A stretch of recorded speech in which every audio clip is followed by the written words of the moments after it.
Demak, dunyoni ziynati uni matohlari. Lekin dunyodan ko'zlangan maqsad nima? Iymon, taqvo, solih amal. Endi ana shu ziynati hisoblangan dunyoni ozgina matoh qo'lingdan ketib qolsa siqilma birodar. O'zingga nimani eslat?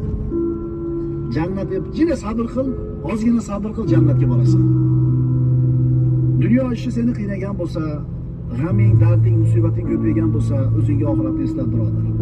Bu dunyoni o'tkinchi ekanligini yodingga ol, shunda ishing oson kechadi. Ko'plagan oyatlarda mana shu dunyoning ziynatiga aldanib qolishlik qanchalar achinarli hol ekanligini Alloh bayon qilgan Qur'onda. Astagfirullah.